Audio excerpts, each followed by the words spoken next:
Good shot. Oh my!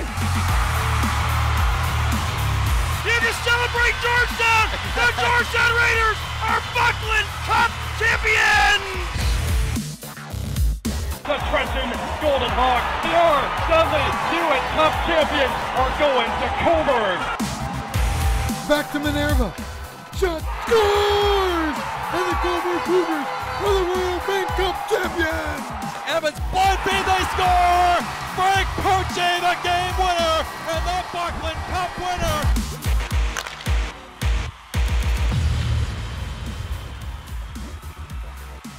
We're into the last month of regular season play, and the intensity has gone to a whole new level as teams battle for a playoff spot. More coming up in just a moment. This is the OJ Today. Welcome back, everybody. On today's show, OJ broadcaster Alex Bloomfield will join me via Skype as we preview the next two Game of the Week national broadcasts. Some huge divisional matchups taking place there. But first, game highlights, and tilt number 3 on the CHCH Game of the Week calendar was a good one. The Battle of Halton Region between the Oakville Blades and the Burlington Cougars. Now, despite having a 28-point advantage over them in the standings, the Blades had yet to win against the Cats in 3 previous encounters this season, racking up 2 losses plus a tie. Now, for whatever reason, the Cougars had been their Achilles heel, and the Blades were looking to put a stop to that last Saturday. OJ Highlights now brought to you by Hilton Hotels. Hilton, the official hotel of the Ontario Junior Hockey League. This is a rivalry that goes back over 50 years now, and it's lost none of its intensity, as you're about to see. First period, Burlington on the attack. Weird one here. The puck is just kind of fluttering, and it flutters right past Chris Elliott into the net. Jeffrey Burridge getting credit for it. 1-0 Cougars. Second period, Oakville hits back. Kyle Lewis, a nice little move, feeds Josh Nixon. He finishes, and the Blades are on the board. It's tied up at 1 apiece. Just 2:25 later, however, Harrison caught him. Fires one in from the point. It finds daylight behind Elliott, and the Blades fans were screaming. The puck came out past the blue line moments before. Take another look there. Tough to tell from that angle. I think it stayed in, though. Good call. Oakville would even it up once again, though. Callum Jones off Matt Dunsmore. Did he call the bank shot, though? That's the question. All tied up at 2 apiece. Late in the frame, scramble out front. Alton McDermott rips it home. Blades up 3-2 after 40 minutes. Final stanza now. Burlington just refusing to go away, though. Josh LeBlanc, the wraparound. Chris Elliott can't catch up to it. Once again, tied up 3-3. The Blades would nab the winner 3 minutes later, though, however. Josh Nixon, boom, roofs it past Dunsmore to give Oakville the 4-3 lead, and Josh now has 14 points in 17 games since being acquired from Georgetown back in December. Nice feed from future Princeton Tiger Spencer Kirsten. They'd had an empty netter to seal the deal. Blades finally knocking off the Cougars, the first win in 4 attempts this year. 2 nights earlier, this was a true clash of the Titans, first in the East Coburg, hosting the West leading Blades. Tight all the way through. A $1:13 in, though. Alton McDermott drawing first blood for the visitors. 1-0 Oakville. Still in the first. Mad scramble in front of the Blades net. It comes back to Brock Welsh. He tattoos it past Chris Elliott. 1-1. It stayed that way until the third. Take it away, Kevin Dean. Now. 85 seconds remaining here. Then regulation time. Nicholas Favreau leads the charge. Right side, out front to Favreau, can't control. Pringle on a tough angle, his shot. Here's a chance and shot. Score! Cougars lead 2-1 with 1:50 to go. And they would hold on to take it. Could this be a Buckland Cup Finals preview? We'll find out in just over 2 months. Georgetown and Brampton are jockeying for 3rd place in the West, so this was a huge tilt at Alcott Arena. Admiral strike first. Carson Poulin makes the stop. Aaron Dixon there to jump all over that rebound. Second stanza, Bailey Malala out of the penalty box and off to the races, and just look at the strength. Holds off Dixon, top shelf, past Travis Smith. Beauty of a goal. 1-1 hockey game. It was a frantic third frame. Carson Poulin saving his team's bacon here. The utter larceny on Dixon out front. Poulin flashing the leather to deny. That set up overtime, and Jordan Crocker had one of the goals of the year. Head for Jordan Crocker. Crocker still with the puck. Crocker. Trying to bust it. Here comes Crocker, spinning behind net. Tripped up, stands up, gets the puck back. Crocker still has it. Here's Crocker. He's coming alone. He shoots. He scores! Stir the pot! Jordan Crocker wins it in double overtime! Crocker had the puck for 20 straight seconds there. Big win for G-Town. OJ Commitments brought to you by Warrior Hockey. Warrior, official partner of the OJHL Game of the Week and the OJ Today. And Alexei Misenko, goalie for the Kingston Voyageurs, has had a heck of a season, and he has been justly rewarded as Alexei has signed to play with Manhattanville for the 2019-20 season. Congrats, Alexei. And OJ Trivia this week brought to you by Cool Sports. Cool, the official apparel provider to the OJHL. This week's question is, what NCAA school is Junior Canadians forward Eric Ciccolini committed to? If you don't know, stick around. We talk about it a lot in the next segment. First correct answer to our Morocco at the OJHL.ca wins a cool prize pack.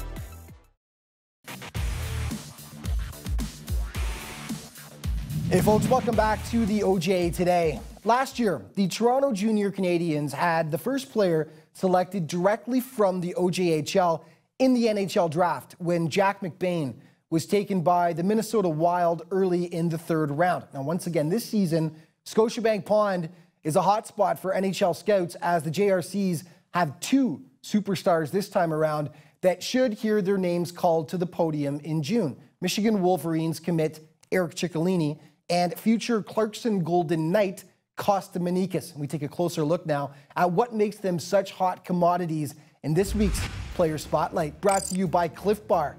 Cliff Bar, the official energy bar of the OJHL.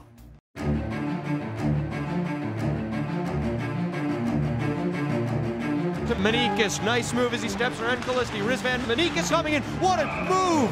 Oh boy! And here comes Eric Ciccolini coming in right towards the net. Oh, what a move! Eric Ciccolini, are you kidding me? NHL scouts across Southern Ontario have made the Scotiabank Pond an essential stop on their travels this season. The reason? Eric Ciccolini and Costa Manikis of the Toronto Junior Canadians, both recently named to Central Scouting's midterm rankings for this year's NHL draft. Ciccolini's OHL rights are held by the Guelph Storm, but he elected to keep his NCAA options open and come to the OJHL. It's a decision that paid off as he's inked a scholarship to attend the University of Michigan in the fall of 2020. I think I try to use my speed to my advantage, try to make a lot of plays, and try to work both ends of the ice. It's either back checking or trying to skate up the ice to catch a late pass, or just trying to help my teammates win, basically, in the end. Eric Ciccolini brings a strong compete level every day at practice. He's one of the leaders in our locker room, and his day-to-day habits are exceptional. In game, I mean, his speed and his shot are at the pro level, in my opinion. But it's just, for me, it's the compete level on a daily basis. He's focused on doing good habits at practice. Just an elite level talent. Costa Manikis has a bit more sandpaper than Ciccolini, having put up over 100 penalty minutes thus far this season. He balances that out by averaging a point per game. Sudbury owns his OHL rights, but he's heading to the Clarkson University Golden Knights next fall. I like centermans like in the NHL, like Jonathan Toews, Patrice Bergeron, stuff like that. So I try to model my game after them, and in certain ways. I like different players, but like as centermen, I think those two play like great 200-foot games, and that's a good, like they're good players to model myself after. We've watched Costa play for quite some time.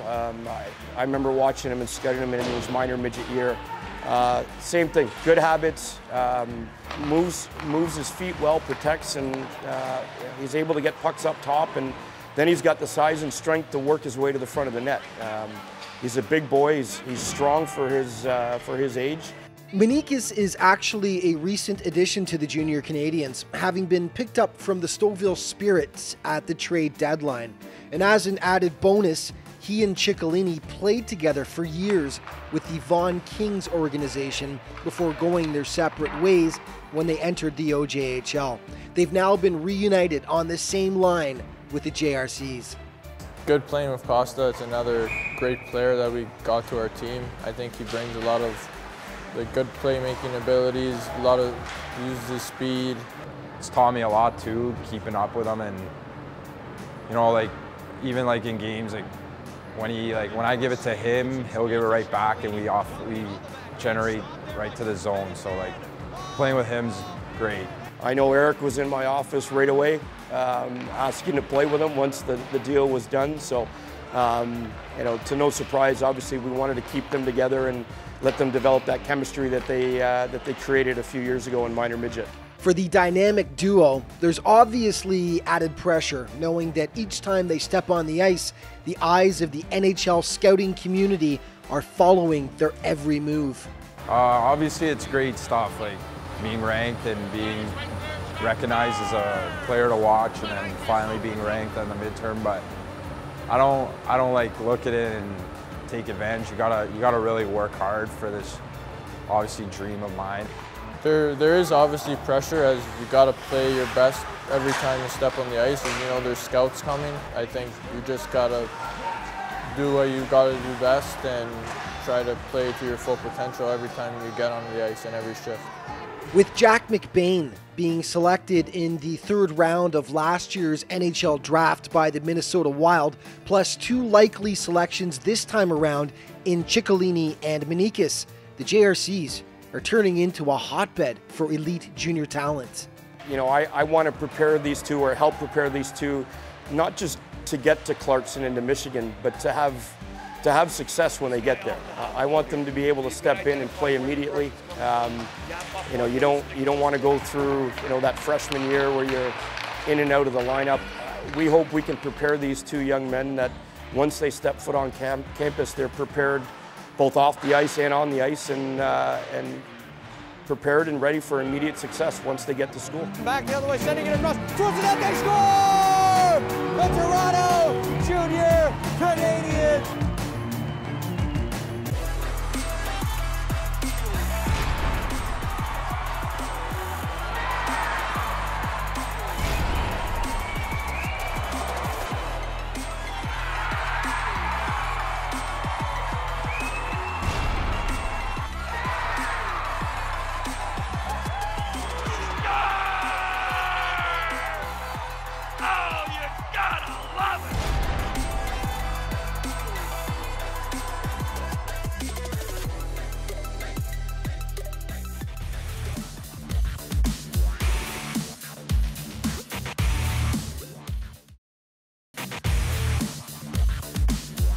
This week's OJ interview brought to you by Barnburner Hockey. Barnburner, official partner of the OJHL Game of the Week and the OJ Today.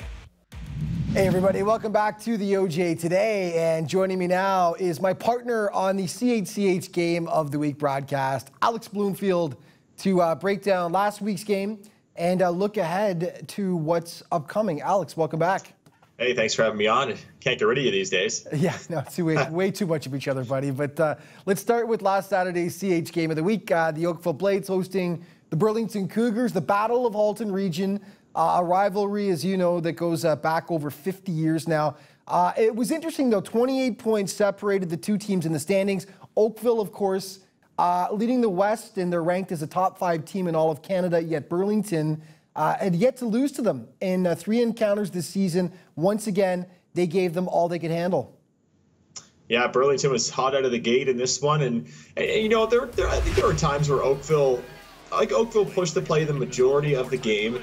It wasn't necessarily they overplayed them, dominated them by any stretch. In fact, they were chasing the game until midway through the second period on the scoreboard anyway. But there were signs of the comeback before it actually happened, I would say. But yeah, Burlington seems unintimidated by these Oakville Blades, which is great. I think they got 2 more matchups with them down the stretch, and you know, they very potentially could meet again in the playoffs.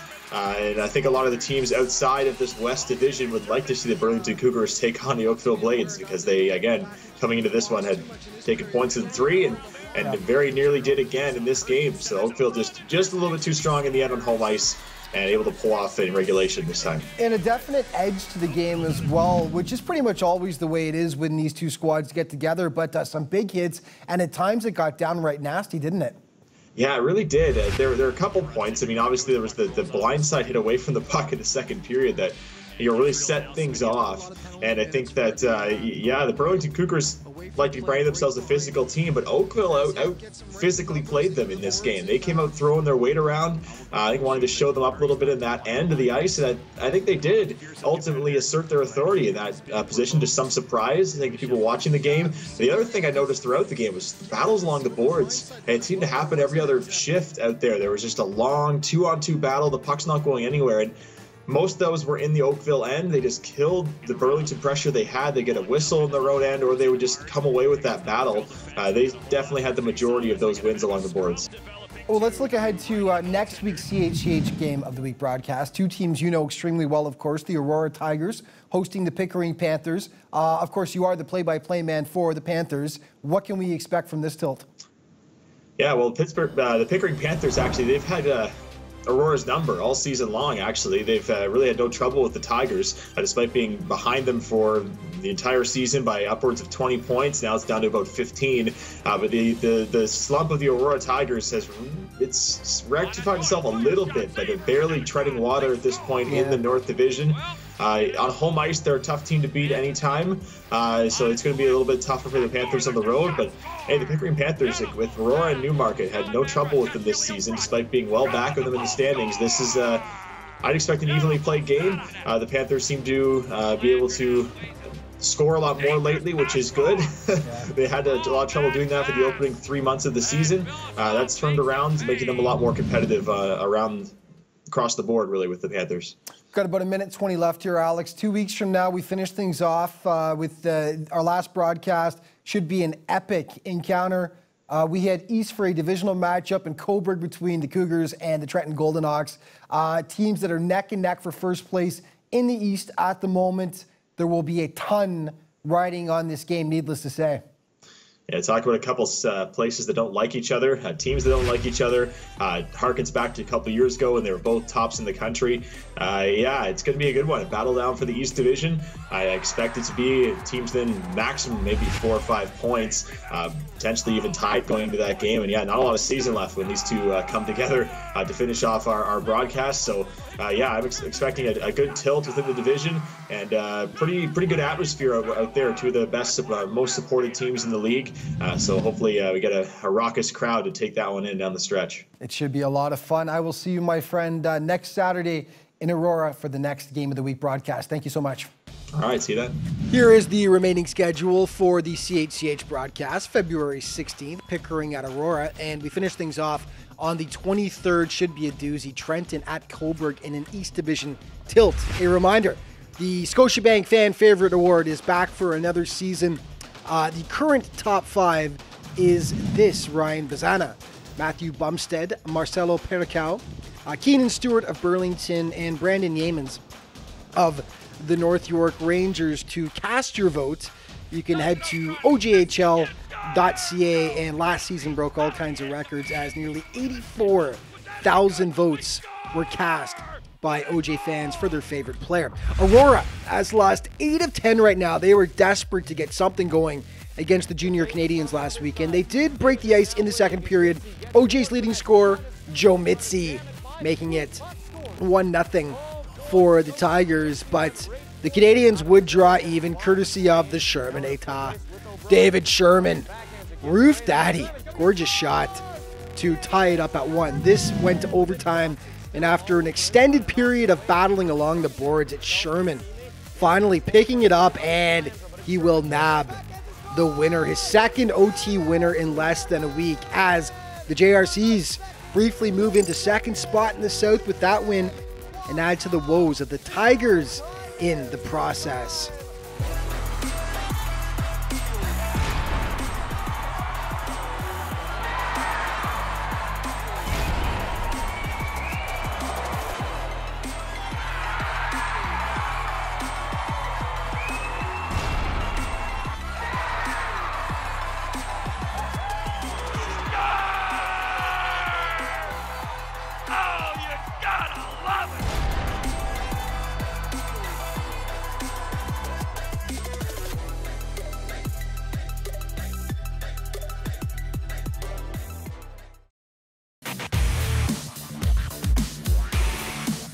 This segment of the OJ Today is brought to you by Troy Hockey Apparel. Troy, the official jersey of the OJHL. Hey everybody, welcome back to the OJ Today. The West Division has been a vicious battle all season long. While Oakville and Buffalo have separated themselves from the rest of the pack, Burlington, Brampton, and Georgetown have jockeyed back and forth for third place. Now, the Georgetown Raiders appeared resigned to finish 5th in the division, but strong play lately has got them right back into the fight, and they had a chance to make up further ground on Saturday as they hosted Buffalo. Buffalo has clinched second place in the West, and they've been a power all season long, but it's the Raiders that hit first. Matt McJanet, sweet moves here, and he will put home the second chance past Jeremy Foreman. Big Mac making it 1-0, but the Sabres would even things up off another beautiful play. Ty Glover, nice pass to Declan McDonald, and the Americans on the board. It was tied up at 1 apiece. G-Town throwing the body around all game. Julian Vandervoort, the double takeout, including his own teammate. Second stanza, the Raiders nab the winner, and it's the money man, Jake Payette, catching off the post, then off the back of Foreman and in. He planned it that way, I'm sure. 2-1 G-Town. That's how this one finishes up, as the Raiders remain neck and neck with Burlington and Brampton for third place in the West. Whitby desperately needed a win to keep their hopes alive of catching Cobourg for first in the East, and they were all over the Cats in this game. Ian McKinnon getting things going. Nice finish to make it 1-0. Fury, second, all Whitby. Carson Gallagher, one timing at home to make it 2-0 for the home squad. 19 seconds later on the power play, Amadeo Mastrangeli just throwing on goal. In it goes. 3-0 Fury, and then late in the period, Shane Bull to Noah Dallo. Who saw this coming? 4-0 Whitby after 40. They would make it 5 in the third before Cobourg woke up. Riley McCutcheon cuts the deficit to 4 goals. They'd actually add 2 more tallies, but not enough to catch Whitby on this day as they take down the East leading Cougars 5-3. Okay, St. Mike's in a battle for second in the South. They were taking on division leaders North York, and back and forth they went all game long. Great game, actually. Ashton Stockey making it 1-0 Rangers in the second. Beautiful play by Ayrton Martino as he steals it, feeds Colton Trumbla, and all tied up 1-1. Midway through the period, though, Rangers on the power play. Sebastian Labora makes the first stop. Cole O'Hara banging home the second chance to make it 2-1. Final 20 now.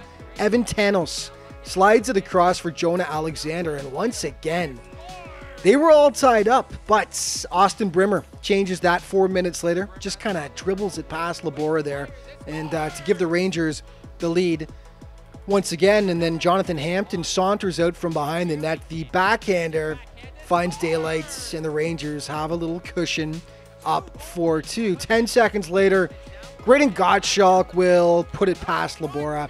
3 goals in 45 seconds for the Rangers to seal it. The Double Blue get one back as James Gibbons tips it home out front. That makes it 5-3. They would get no closer, though, as North York continues to roll. They down St. Mike's by a 5-3 count in this one. One more for you. Mississauga won't make the playoffs this year, but they stayed close to East Division leading Cobourg on the road. No scoring until the second. Nice rush by Ryan Porter here, and kind of lacks defending by the Chargers too, gotta say it. Porter makes it 1-0. Third period, they would add some insurance. Brock Welsh will take the pass here and makes a nice little dangle and rocks the bottle. Top shelf past Jack Irvine to make it 2-1 for Cobourg. And that is how this one would finish up as the Cougars maintain their slim lead over Trenton out east. Let's take a look then at the standings, brought to you by Jostens, the official ring and awards provider to the OJHL. We begin in the west. Oakville, big lead, but look at Brampton, Burlington, and Georgetown, how close they are. Keep an eye on the Raiders. They do have games in hand there. We move to the north. Markham, Newmarket, Aurora have all qualified for the postseason now. Pickering will have to play the crossover game against the west. In the south, North York, 25-point lead over St. Mike's, followed by the JRCs, the Patriots, and Mississauga. In the east, Cobourg, a little bit of cushion now over Trenton, but the Golden Hawks, Whitby, and Wellington still pretty close to each other there, followed by Kingston and Lindsay. The top five brought to you by Chaos, the official hat provider to the Ontario Junior Hockey League. Number 5, the Shermanator. David Sherman of the JRCs ripping it top shelf against Aurora, and the water bottle might have sprung a leak after that one. Beautiful. Number 4, St. Mike's, Elton Martino. The steal, and then the feed for Colton Trembla. Beautiful play against North York. Number 3, Buffalo and Georgetown. Ty Glover to Declan McDonald with the nice pass and the sweet finish. 17 tallies on the season now for Declan. Number 2, Brock Welsh of Cobourg against Mississauga. Watch as he will take the pass here. He will freeze the defender and then rip it upstairs. What a season Brock is having. 17 for him now as well on the campaign. And number 1, the play that took what felt like forever, but the juice was worth the squeeze. Jordan Crocker against Brampton. Overtime. Kind of looks like the Globetrotters against the Generals out there. Leads Brampton on a merry little chase before the blown coverage coming up here as he cuts to the middle. Gives him a bit of space and allows him to just crank it home. 20 straight seconds he had the puck before scoring the winner. He picks up the extra point for G-Town. That is our Chaos Play of the Week. And we are all out of time for this week, but just remember to keep up to date with the league. You can always head to ojhl.ca, and of course, all of your social media options right there for you to check out as well. Thank you so much for watching, everybody. We'll see you next week.